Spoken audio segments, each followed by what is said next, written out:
우리 하나님은 위로하시는 하나님이십니다.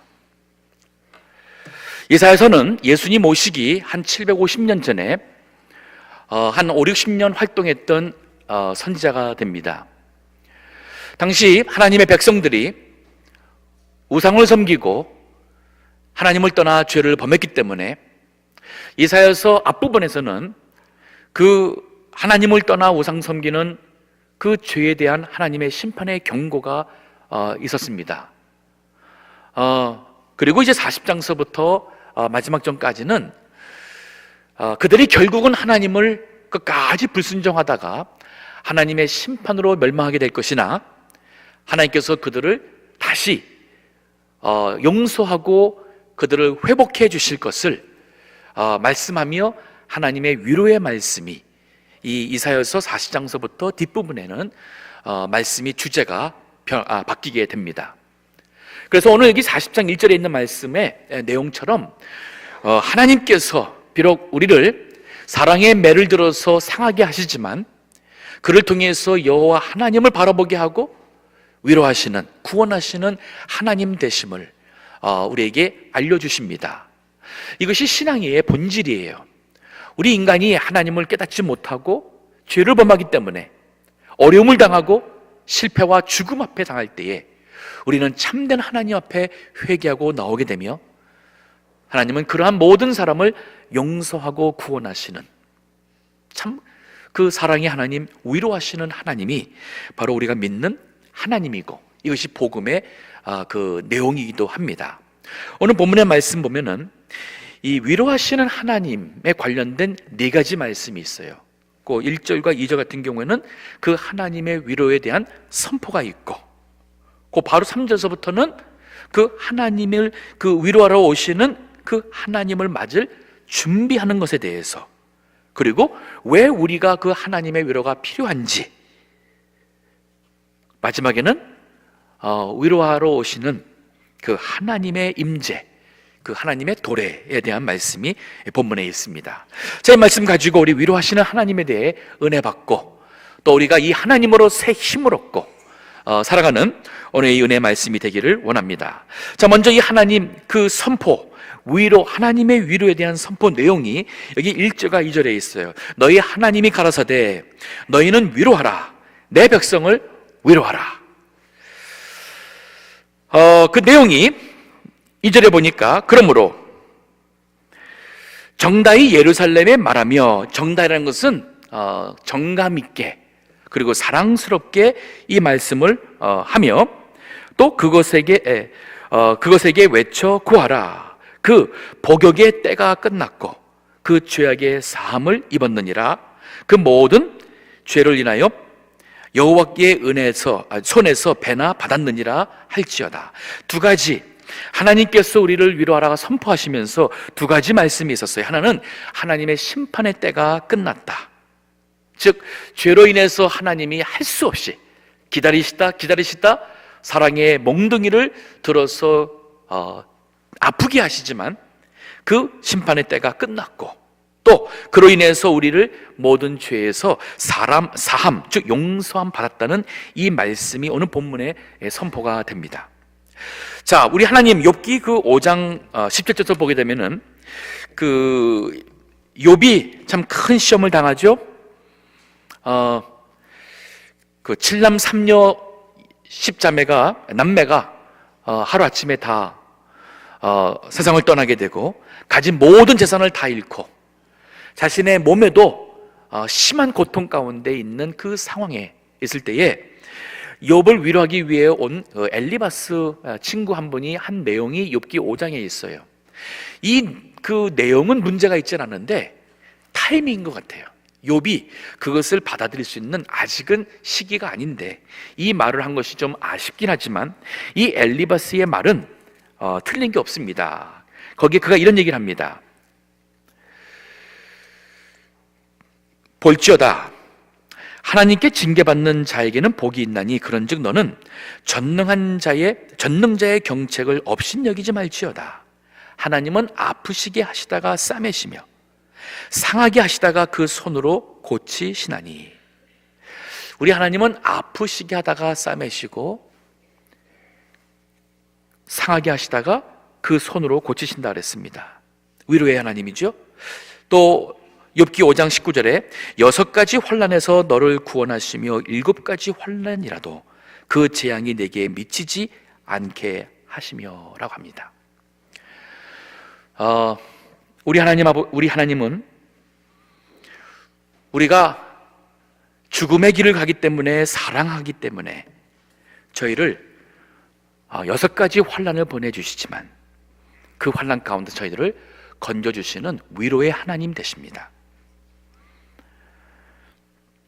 실제로 여기 그 이사야 선지자의 말에 예언의 말씀대로 약 150년이 지나서 주전 예수님 오시기 605년도 제1차 바벨론 침략을 받아서 예루살렘에 있는 많은 기물 다 뺏기고 많은 사람 죽고 포로로 끌려갑니다. 그때 다니엘과 그 친구들도 끌려가게 됩니다.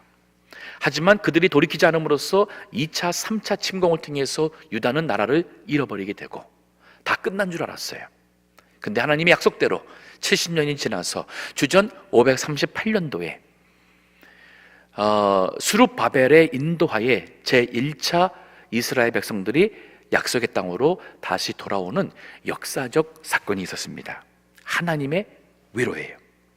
우리 하나님은 사랑하기 때문에 매를 드시지만 정말 사랑하기 때문에 저희들을 용서하시고 그리고 심판을 영원히 하지 않으십니다. 그 시편 102편에 보게 되면은 17절에서 20절 쭉 보면 좋은 말씀이 있는데 제가 한 절만 보겠습니다. 거기 이런 말씀이 있어요.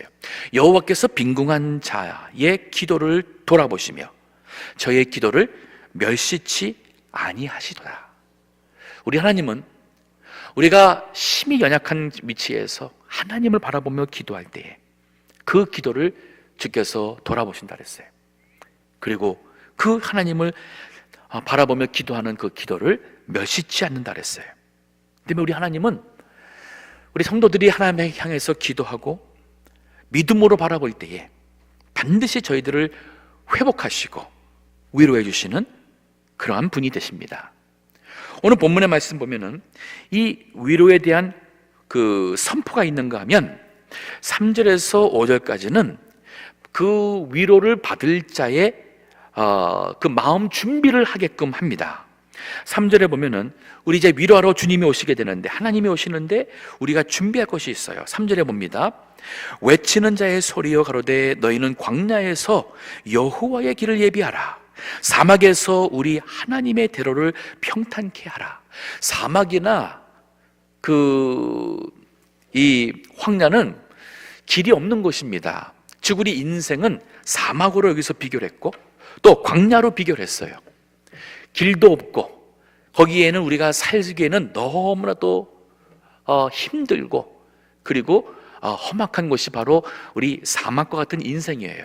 근데 거기에 주님이 오시는 길을 내라는 거예요. 길을 내라. 즉 우리 인생길에 많은 아픔과 낙심된 일이 있지만 거기에 우리 위로하러 오시는 그분을 맞을 준비를 하라 그러는데 이 4절에 보게 되면은 두 가지가 나와요. 어떻게 준비하냐? 4절에 보니 골짜기보다 도두어지며, 도두어진다는 것은 그것을 메워서 골짜기가 평지가 된다는 얘기고, 또 산마다 작은 산마다 낮아지며, 산이 있어서 길을 낼 수가 없는데 그 산을 깎아서 그것이 평지가 되게 하라는 얘기예요. 고르지 않은 곳이 평탄게 되며 험한 곳이 평지가 될 것이요 여호와의 영광이 나타나고 모든 육체가 그것을 함께 보리라. 대저 여호와의 입이 말씀하셨느니라. 하나님께서 이제 우리를 위로하러 오시는 그분, 그 영광이 우리에게 나타났고 우리 모든 육체가 보게 될 것인데, 그 위로를 받게 될 것인데, 그러면 우리가 그 길을 예비하라는 거예요. 어떻게 할까? 두 가지, 우리 주보에 보게 되면 제가 두 가지를 적었습니다. 하나는 뭐냐면 골짜기마다 도두어진다는 것은 우리 인생에 이 골짜기가 있어요. 이건 낙심의 골짜기가 될 수 있고 분노의 골짜기가 될 수 있고 또 믿음이 지극히 연약한 그러한 연약한 가운데 있는 골짜기가 될 수 있어요. 그것을 믿음으로, 기도로 채워서 도두어지게 해야 됩니다. 예를 들겠습니다. 성경에 보면 한나가 나옵니다. 이 한나 여인은 아이를 낳지 못했어요. 그래서 다른 아내가 되는 분인나가 격동하게 되면 그거 격동을 못 참아서 울고 낙심하고 먹지 않고 그 인생에 이 골짜기가 있었어요. 이 여인의 마음속에 큰 골짜기가 있었어요. 그러다가 이 여인이 성전에 나가서 기도를 합니다. 이 기도한다는 것이 바로 골짜기를 메우는 거예요. 나가서 하나님 앞에 믿음으로 서원 기도해요. 나의 이 수치와 나의 이 안타까움을 도와줄 수 있는 분은 하나님밖에 없으니 하나님 저에게 아들 주세요. 그러면 제가 그 아들을 하나님께 바치겠습니다. 즉 하나님의 일을 하는 하나님의 사람으로 하나님께 드리겠다는 거예요. 하나님이 그 기도를 들으셨어요. 그래서 그 골짜기가 메워지고 하나님의 위로가 임했습니다. 아들을 낳았어요. 그 아이가 엄마의 젖을 뗄 때까지, 빠르면 3살, 늦어도 4살, 5살 때까지 그 아이를 품에 있다가 그 다음에 그 아이를 정말 하나님의 성전에 가서 그 어린아이를 거기다가 두고 그리고 집에 옵니다. 1년에 한 번씩 그 아이를 위해서 더 큰 옷을 지어서 가서 그 아이를 보며 하나님의 사람으로 하나님께 바칩니다. 근데 하나님이 그 한나를 위로하시죠. 그 이후에 성경에는 구했다는 얘기가 안 나오는데도 불구하고 하나님께서 아들 3을 더 주시고 딸 2을 더 주셨어요. 이 하나님의 위로예요. 자, 우리 인생에 우리 하나님은 위로의 하나님이신데 우리가 이 위로의 하나님의 이 위로를 받기에는 우리의 이 마음이나 믿음의 골짜기가 있어요. 이 골짜기는 믿음과 기도로 채우셔야 돼요. 하나님의 위로가 필요한 것이 있다면 한나처럼 특별 기도해 보세요. 작정 기도해 보세요. 때로는 금식 기도해 보세요. 그리고 하나님을 바라보는 믿음으로 그 골짜기를 채우셔야 됩니다. 이 여인이 그 사무엘 아들을 얻고 사무엘상 2장 8절에 보면 이런 기도를 합니다. 가난한 자를 진토에서 일으키시며 빈핍한 자를 거름더미에서 드사 귀족들과 함께 앉게 하시며 영광의 위에 위를 차지하게 하시는도다. 땅의 기둥들은 여호와의 것이라. 여호와께서 세계를 그 위에 세우셨도다. 즉 믿음으로 새 힘을 얻고 가난한 자, 빈핍한 자가 그 골짜기에 머무는 것이 아닌 거기 위에 서 있음을 그가 기도하고 있어요. 자, 위로하러 오시는 하나님을 맞을 준비 또 하나가 뭐냐면 작은 산마다 낮아지라 그랬어요. 여기서 말하는 산은 우리의 죄와 교만이에요. 우리가 이 하나님의 위로를 받지 못하는 또 하나 이유가 뭐냐면 우리의 마음에 인생에 교만이라는 큰 산이 있습니다. 교만은 뭐냐면은 교만은 하나님 없이 살아도 괜찮은 줄로 아는 것이에요. 또 하나님이 필요하다는 사실을 못 느끼게 살고 그리고 하나님 없이 살아가는 사람이 교만한 자예요. 이것이 가장 큰 죄입니다. 하나님을 믿지 않는 것이 가장 큰 죄요. 하나님 없이 사는 것이 가장 큰 죄예요. 창세기에 보게 되면은 3장에 아담과 하와가 범죄함으로 에덴에서 쫓겨납니다. 그리고는 가인을 중심으로 온 하나님을 떠나는 인간의 그 족보가 나와요. 가인의 후손은 하나님을 떠난 그 불신자의 불경건한 족보고, 그리고 아벨이 죽음으로써 주신 그 셋을 통해서 노아까지 쭉 이어지는, 에녹을 지나고 노아까지 이어지는 이 족보는 바로 여호와 하나님을 믿는 신앙의 전수가 되는 경건한 자손의 족보예요. 이 족보가 노아 홍수 때는 얼마큼 많은 사람들이 하나님을 떠났으면 노아 홍수에 구원받으신 사람은 딱 노아 한 가정이 남아요. 그만큼 노아 홍수 때에 전 세계가 하나님을 떠나 죄악이 관영했던 시대였습니다. 그래서 하나님이 물로 심판하신 거예요. 자, 근데 흥미로운 것이 이 가인을 중심으로 나왔던 이 가인의 후손이 그 성경의 말씀 보게 되면은 가인이 하나님을 떠나서 첫 번째 게 뭐냐면은 성을 쌓아요. 자기를 위해서 성을 쌓습니다. 왜 성을 쌓겠어요? 자기를 지키려고 쌓는 거죠. 도둑이 오는 곳에서 나를 보호하려고 쌓는 거죠. 그러니까 인간이 하나님을 떠나서 첫 번째 하려고 하는 게 뭐냐면은 자기 지키겠다는 거예요. 하나님이 나를 지켜주시고 하나님이 나를 보호한다는 믿음이 아닌, 하나님을 떠났기 때문에 내가 나를 지키기 위해서 성을 쌓아야 되는 것이고, 그 후손 중에 라멕이라는 사람이 나와서는 아내를 둘을 얻어요. 일부 다처가 시작이 됩니다. 즉 하나님께서 한 남자를 위해서 한 여자를 만든 이 일부 이제 하나님의 창조의 원리를 떠나서 아담의 후손은, 가인의 후손은 자기 인간의 육신이 원하는 대로 자기 원하는 것에 정욕으로 취하는 그 모습이 나오죠. 자, 스스로 성을 쌓습니다. 육신이 원하는 걸 합니다. 라멕이라는 사람에게서 나온 아들이 또 뭘 하냐면은 이 각종 수금, 비파 같은 악기를 만들어서 만드는 자의 그 조상이 됩니다. 이 말이 뭐냐면 인간이 자신의 행복과 육신의 기쁨을 위해서 악기를 만들고 거기에 즐거움을 찾아가고 있어요. 하나님이 아니에요. 또 그 라멕의 자손 중에는 날카로운 기계를 만드는 자의 조상이 나온다는 말이 나와요. 여기서 말하는 기계라는 것은 무기도 될 수 있고, 농사라든지 할 때 쓰는 철동으로 만드는 날카로운 무기라 그랬어요. 즉 인간이 농사를 짓고 살아가는 데 필요한 모든 것을 스스로가 만들고 무기도 만들어서 자기를 지키고 자기가 원하는 것을 이루는 것이 하나님을 떠나서 살아가는 철저한 인본주의 세상이 바로 가인의 후손이에요. 이게 산이에요. 우리에게 이런 산이 많으면 하나님이 우리를 위하러 오시는 하나님이 올 수 있는 길이 없어요. 우리의 광야에, 우리 인생길에 그 길이 없고 우리 마음에 그 길이 없어요. 그래서 하나님은 위로하라, 내 백성을 위로하라.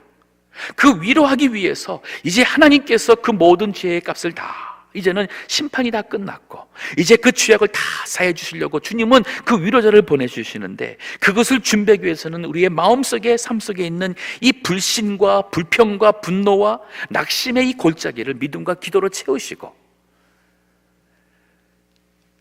그 길을 막고 있는 산을 깎아서 평지가 되게 해야 돼요. 마태복음 3장에 보게 되면은 1절서부터 쭉 보면은 세례 요한이 나와요. 근데 그 세례 요한이 오늘 이 본문에 나오는 이사야 40장에 나오는 이 말씀을 인용을 합니다.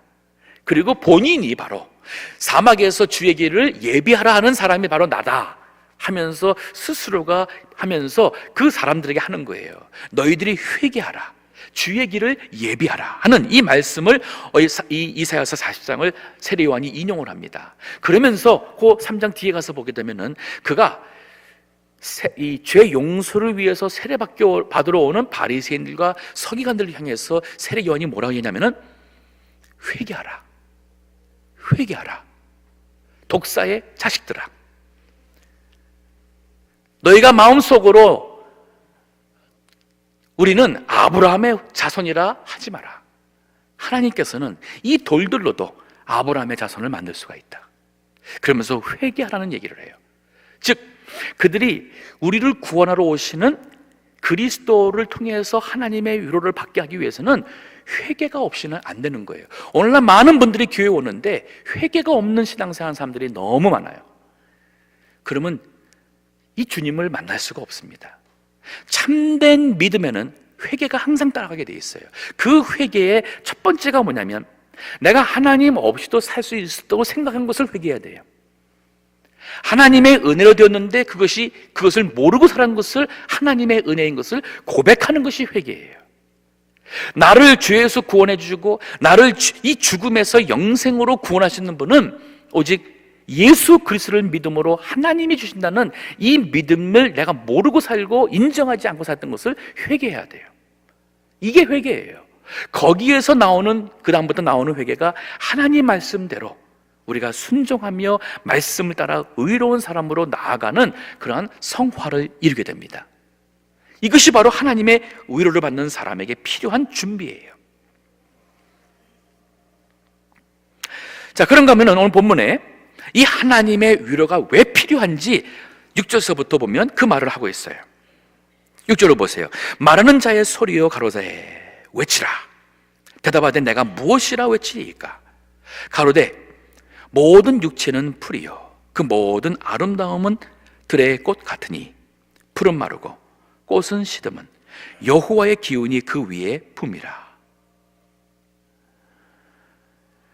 이 백성은 실로 풀이로다. 풀은 마르고 꽃은 시드나 우리 하나님의 말씀은 영영이 서리라 하라.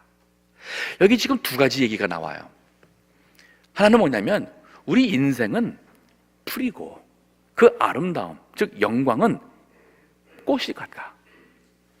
그런데 즉 우리 풀은 마르고 꽃은 떨어지는, 이게 바로 우리 인생이기 때문에, 그래서 우리를 위로하러 오시는, 구원으로 오시는 이 하나님이 필요한 것을 얘기하는 것뿐이 아니라 동시에 우리가 정말 붙잡을 수 있는 것은 하나님의 말씀이라는 거예요.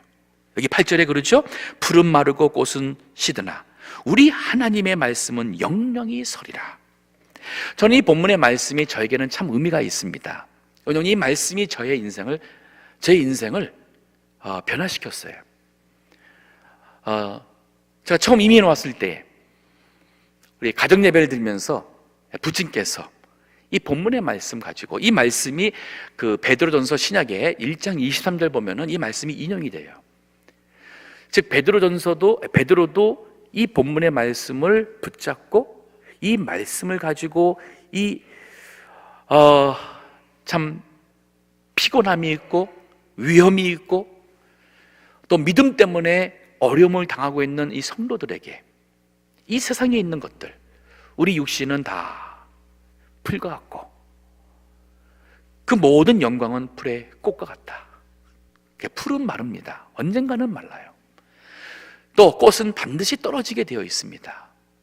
하지만 하나님의 말씀은 영원히 변함없이 선다는 말씀을 줘요. 제가 어린 마음에 이것이 제게 이 말씀이 저의 이 머릿속에 들어오면서 내가 과연 무엇을 위해 내 인생을 살 것인가 하는 질문을 하게 되었고, 하나님의 은혜로 참 주의 일을 하는 그 은혜를 지금까지 갖게 되었습니다. 자, 하나님의 위로를 받을 수 있는 사람이 이 필요성을 깨달아야 돼요. 이걸 모르기 때문에 사람들이 하나님의 위로가 없이 세상에 많은 것을 얻으면 위로받을 줄 알고 있고, 높은 자리에 올라가면, 세상에 높은 자리에 올라가면 거기에 내가 원하는 위로가 있는 줄로 착각하고 있어요. 앞으로 5년 후면 나아지겠지, 10년 후면 나아지겠지? 아닙니다. 풀은 마르고 꽃은 떨어집니다. 시편 90편은 모세가 쓴 기도 시입니다. 거기에 참 귀한 인생의 지혜 말씀이 많이 있는데 9절과 10절에 이런 말씀이 있어요. 우리의 모든 날이 주의 분노 중에 지나가며 우리의 평생이 일시간에 다하였나이다. 이 말은 뭐냐면 우리가 잘못한 게 너무 많아요. 우리 한평생을 돌아보니까 모든 날이 주의 분노 가운데 지나갔어요. 참 하나님이 화나고 하나님이 실망하고 그 하나님의 진노 가운데서 우리가 잘못한 게 너무 많아요. 그리고 그 한평생이 그나마 또 일시간에, 한순간에 다 지나가 버렸다는 얘기예요. 우리의 연수가 70이요 강건하면 80이라도 그 연수의 자랑은 수고와 슬픔뿐이요 신속히 가니 우리가 날아가나이다. 인생의 자랑이 뭐가 있겠어요? 수고와 고생하고 슬픔뿐 것, 그 외에 뭐가 있겠습니까? 이게 보면은 산다는 것, 이거는 결국은 누군가를 믿었는데 그 믿었던 사람에게서 배신당하기도 하고, 내가 믿었는데 그분이 병으로 할까 다른 일로 인해서 나를 떠나서 가기도 하고, 우리 인생에 살아가면서 아픔을 겪고, 또 그나마 믿고 있었던 내 건강이 어느 순간부터 이 건강을 잃게 되면서 자신감도 잃게 되고 힘도 기력도 떨어지게 되고. 그러니까 산다는 게 뭔가, 우리가 젊었을 때랑 이게 힘이 있을 때는 산다는 것이 뭔가 이것은 내가 믿을 수 있겠지? 이걸 내가 붙잡고 내가 원하는 성공의 어떤 의미를 찾겠지?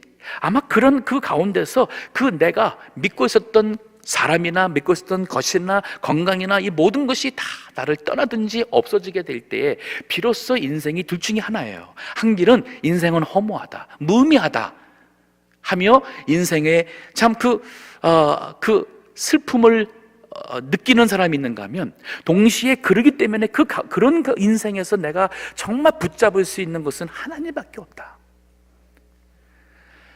이 인생의 변치 않는 진리는 하나님의 말씀밖에 없다 해서 그 말씀을 따라 예수 그리스도 안에서 하나님을 붙고 살아가는 사람은 이게 바로 인생이 하나님이 우리에게 주는 축복은 바로 이 길이에요. 근데 많은 사람들이 이 우리를 위로하러 오시는 그리스도를 모를 때는 그만 여기 이쪽 길로 가서 인생이 허무하다 그러고, 어떤 사람은 허무한 인생에 그 자신의 겪는 모든 아픔이랄까 이것을 누군가에게 폭발해 나면서 그러면서 나쁜 일을 하기도 하고 해치기도 하고 하는 그런 일이 많이 생깁니다. 우리에게 필요한 것은 위로하시는 하나님이에요. 그래서 우리 하나님의 말씀은 반드시 약속대로 다 이루어질 것입니다. 이사야 55장 10절에 이런 말씀이 있어요. 비와 눈이 하늘에서 내려서는 다시 그리로 가지 않고 토지를 적시어서 싹이 나게 하며 열매가 맺게 하여 파종하는 자에게 종자를 주며 먹는 자에게 양식을 줌과 같이. 즉 하늘에서 내려오는 비가 그냥 막연히 내려온 게 아니에요. 그러다 다시 그냥 올라가는 게 아니라는 거예요. 하늘에서 내려오는 비와 눈이 땅을 적십니다. 종자를 나게 합니다. 싹이 나게 합니다. 거기에서 종자를 주기도 하고 열매를 주기도 합니다. 그래서 우리에게 필요한 모든 것 우리에게 주어서, 그리고 그 일하고서는 물이 올라가요. 그런 것과 같이 내 입에서 나가는 말도 헛되이 내게 돌아오지 아니하리니. 지난주에 그랬죠. 찬송하리로다. 하나님 우리 주 예수 그리스도의 아버지께서 그리스도 안에서 우리에게 하늘에 속한 모든 신령한 복으로 복 주시되 하는 말씀이 있었어요. 이거 그냥 하나님의 하실 말씀이 아니에요. 여기 하나님께서 정말 그리스도 안에서 우리에게 하늘에 속한 모든 신령한 복을 주었다는 이 말씀, 이 말씀대로 여기 봐요. 내 입에서 나가는 말도 헛되이 내게로 돌아오지 아니하고 나의 뜻을 이루며 나의 명하여 보낸 일을 형통하리라. 즉 하나님께서 하신 말씀의 모든 것을 다 이루고, 그리고 그 말씀이 하나님께로 돌아간다는 거예요. 의지할 수 있는 것은 하나님 말씀밖에 없습니다. 예수 그리스도를 믿으면 멸망치 않고 영생을 받는다는 그 하나님 말씀을 믿으신다면 우리가 믿을 수 있는 것은 예수 그리스도밖에 없어요. 그러면 우리는 죽음이 와도 멸망이 아니라 죽음 이후에 천국이 우리에게 기다리고 있는 놀라운 영생의 구원의 축복이 우리의 것이 될 것이에요. 하나님을 사랑하는 자, 그 뜻대로 부르심을 입은 자들에게는 모든 것이 합력하여 선을 이루느니라. 로마서 8장 28절에 말했으면 이 말씀은 진리예요. 변하지 않아요. 우리가 10대의 이 말씀을 믿어서도 이 말씀이 우리에게 의미와 힘을 주고 위로가 되고, 인생의 80, 90대에 참 이 말씀을 우리가 붙잡아도 여전히 이 말씀은 우리에게 힘을 주고 위로가 되고, 하나님께서 참으로 인생 80, 90년이라는 이 큰 그림 속에 모든 것이 합력하여서 하나님의 뜻을 이루어드리는 그 하나님의 선하신 섭리가 이루어지는 것을 우리가 보게 됩니다. 이런 사람들이 하나님의 위로 가운데 축복받는 거예요. 저는 본문의 마지막에 여기 9절에서 11절 보게 되면은 이 위로하시는 하나님의 도래하심, 즉 임하심에 대한 말씀이 있어요. 즉 어떻게 하나님이 우리를 위로하시느냐, 바로 메시아 예수 그리스도를 통해서 그 위로가 임하는 거예요. 오늘 본문의 말씀 봅니다. 이 9절에 보면 이런 말씀이 있어요. 아름다운 소식을 시온에 전하는 자여 너는 높은 산에 오르라. 아름다운 소식을 예루살렘에 전하는 자여 너는 힘써 소리를 높이라. 여기 지금 아름다운 소식 이게 바로 복음이란 뜻이에요. 복음, the good news. 이 복음을, 이 소식을 높은 산에 올라가서 큰 소리로 외치라는 것은 이 세상에 이걸 모르는 사람들한테 알리라는 거예요. 위로하시는 하나님을 모르는 사람들한테 이 여호와 하나님을 믿음으로 그들도 위로받을 수 있도록, 구원을 받을 수 있도록 이걸 올라가서 크게 외치라는 겁니다. 시온이라는 것, 예루살렘이라는 것은 즉 하나님을 바라보는 하나님의 백성들을 얘기하고 있어요. 그러면서 하는 얘기가 두려워 말고 소리를 높여 유다의 성읍들에 이르기를 너희 하나님을 보라. 너희 하나님을 보라. 이 말이 뭐예요? 우리가 소망을 두고 의지하고 있는 그 하나님이, 나를 도와주시고 위로하기 위해 오시는 그 하나님을 보라는 겁니다. 구약시대 때에 그 메시아가 오기를 하나님의 백성들이 정말 고대하고 기다렸어요. 근데 그 하나님이 오시는 거예요. 메시아가 오시는 거예요. 너희 하나님을 보라. Look at your God. 그러면서 9절에 보니 보라. 자, 이 우리를 위로하시는 오시는 하나님이 어떤 모습인가 보면은 10절에 보니 보라. 주 하나님께서 장차 강한 자로 임하실 것이라. 여기 강하다는 얘기는 하나님께서 하고자 하신 일을 다 이루신다는 말이에요. 강한 자로 오십니다. 그러면서 그가 뭐 하십니까? 친히 그 팔로 다스릴 것이다. 다스린다. God reigns. 하나님이 통치하신다는 거예요. 세상에 어떠한 권세도 그 하나님의 다스림을 거스릴 수가 없습니다. 보라, 상급이 그에게 있고, 즉 그 하나님을 바라보며 기도하고 있었던 그 하나님의 백성에게는 그 믿음의 상급을 주시는 하나님의 심판이에요. 보응이 그 앞에 있으며, 그러나 하나님을 대적했던 모든 사람들은 그들의 죄로 인하여 그들이 피할 수 없는 보응, 심판의 보응을 받게 될 것입니다.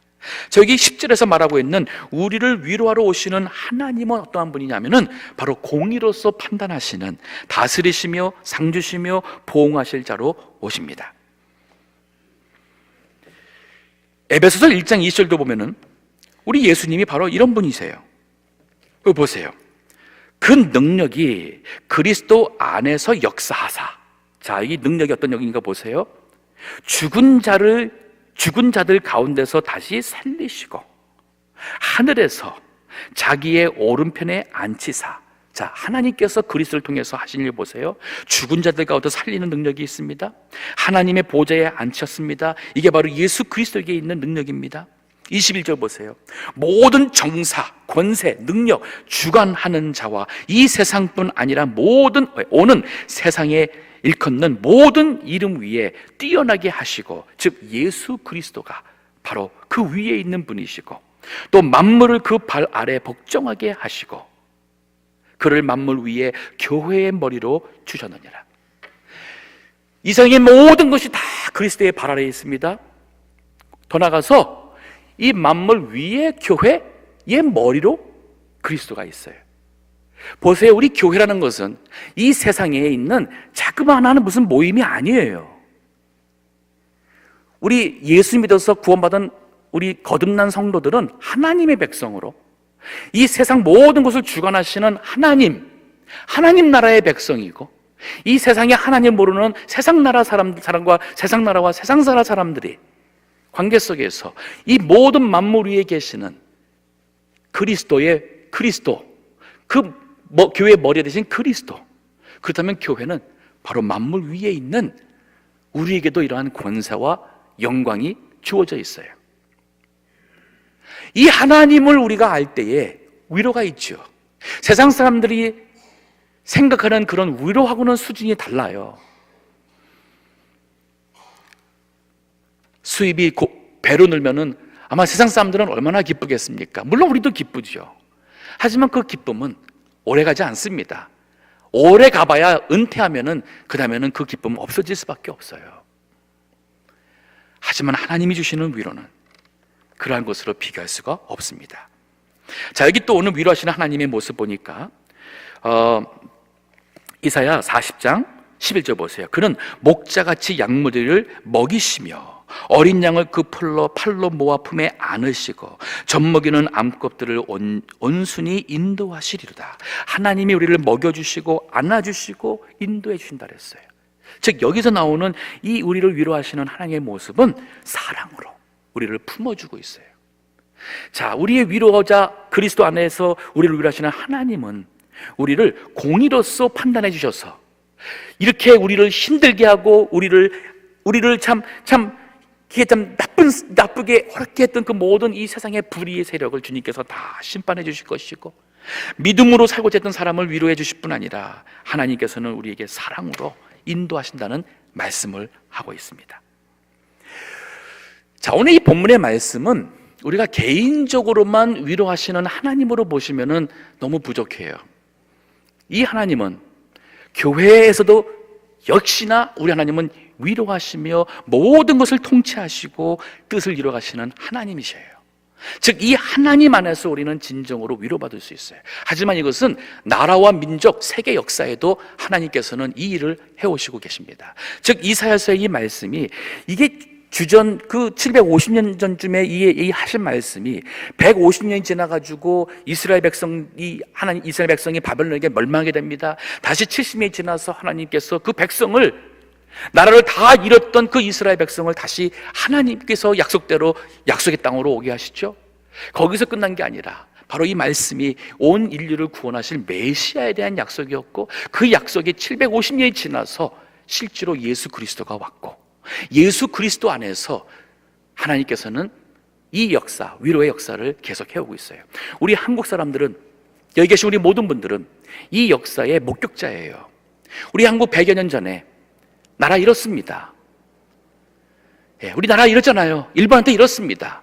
1910년 우리는 주권과 모든 것을 우리 말도 쓰지 못하게 하는 그러한 식민지 아래 우리는 민족적인 대비극을 겪었어요. 근데 하나님의 은혜로 1945년 해방을 얻었습니다. 큰 위로죠. 자유를 얻었어요. 근데 5년 후에 1950년 6.25가 나서 다시 한번 우리 민족은 말로 표현할 수 없는 비참한 비극을 겪었어요.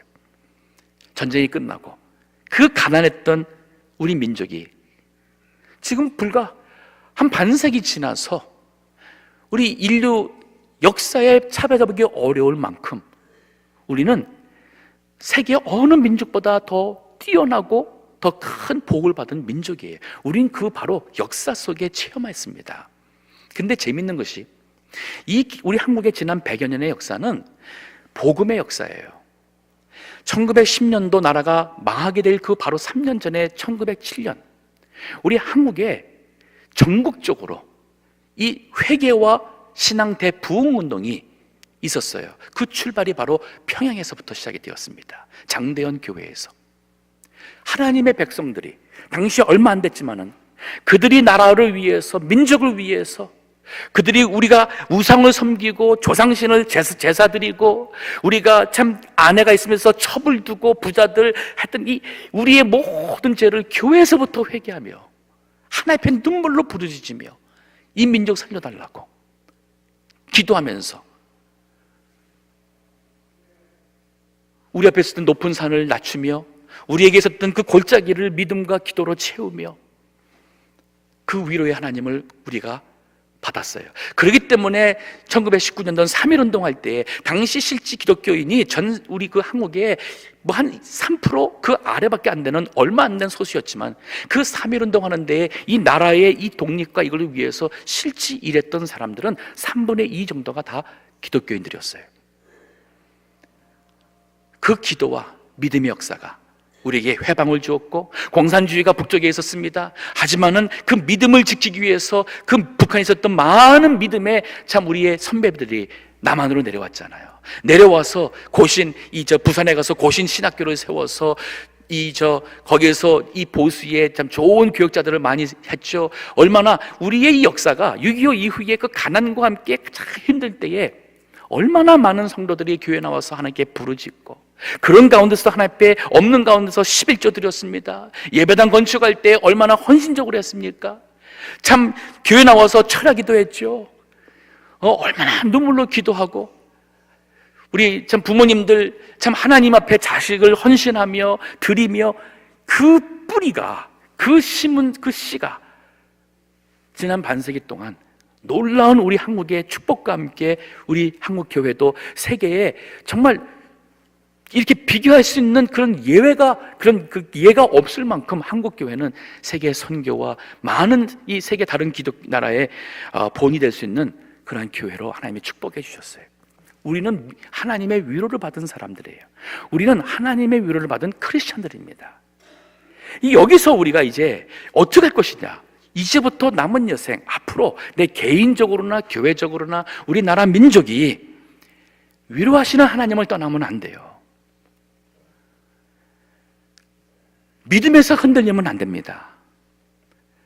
그리고 나의 위로는 그리스도 안에서 하나님이 주시는 것을, 이게 진짜 위로인지를 알고 사는 성도로 살아야 돼요.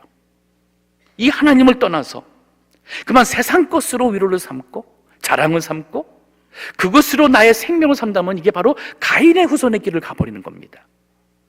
그러면 하나님의 위로는커녕 사랑의 몽둥이로 맞아야지요. 맞는 게 사실은 또 하나님의 사랑입니다.